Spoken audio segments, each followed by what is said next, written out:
This week we introduce work and energy, and also power, which is the rate of doing work. These words, work, energy, power, are used to mean many different things in everyday language, but sometimes they are used in the physical sense. We can both tell that I'm doing work here. The work done is proportional to the force that I apply. It's also proportional to the distance over which I apply the force. The trolley is supplying the force now, the normal force, but it's not doing work because it hasn't moved. The angle is also important. No work's being done on the bags here because the force and the displacement are at right angles. Here's a definition of work. If constant force F is applied over a displacement S with an angle theta between them, the work done, W, equals Fs cos theta. You can think of this in two different ways. F times S cos theta, in other words, F times the component of S in the direction of F. Or you could think of it as S times F cos theta, S times the component of F in the direction of S. This is what we call a scalar product of vectors. Although F and S are vectors, work is a scalar. It doesn't have a direction. Its units are joules. A Newton times a metre is a joule. You know how big a metre is. And a Newton is a fairly small force, the weight of this mandarin. So a joule, a metre times a Newton, is not much work. More about that in a moment. But first, something that requires care. We use the letter W for both work and weight. Usually we can tell them apart easily because weight is a vector and its units are newtons. Work is a scalar and its units are joules. Let's answer a question for practice.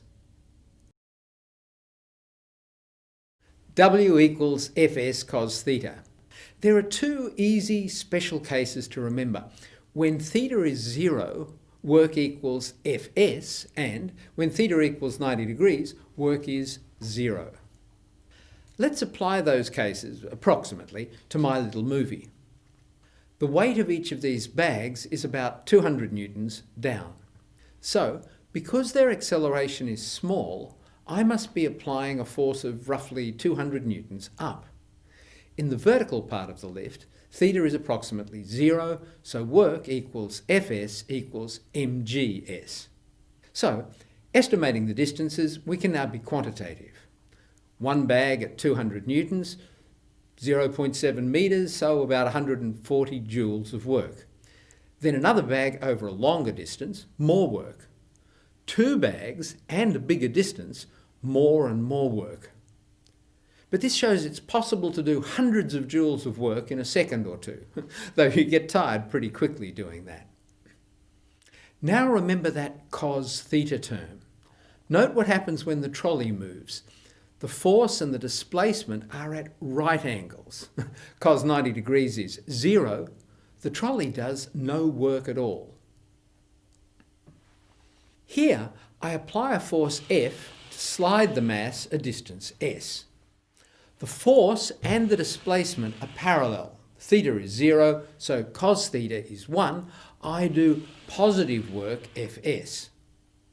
But what about the frictional force? It's in the opposite direction to my applied force, so the angle between the frictional force and the displacement is 180 degrees. Cos theta equals -1. Friction does negative work. What does it mean to say friction does negative work? Well, it means I have to do work against friction. Friction takes work and turns it into heat. Try this experiment. So, remember to think about that cos theta term when calculating work. Have a go now.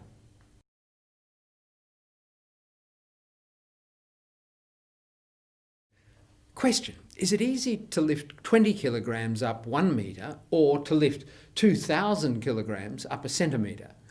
And which of the two requires more work?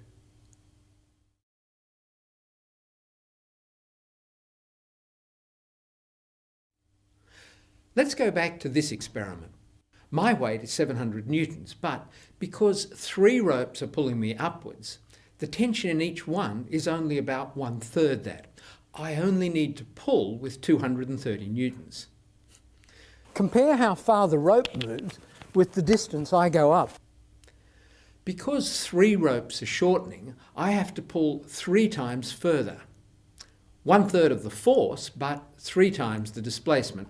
I do the same work as if I had climbed with my hands and no pulleys. But I assure you, it's a lot easier to pull 230 newtons over 6 metres than 700 newtons over 2 metres.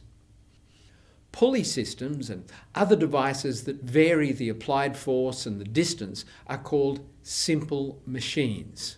We see a similar effect with a lever.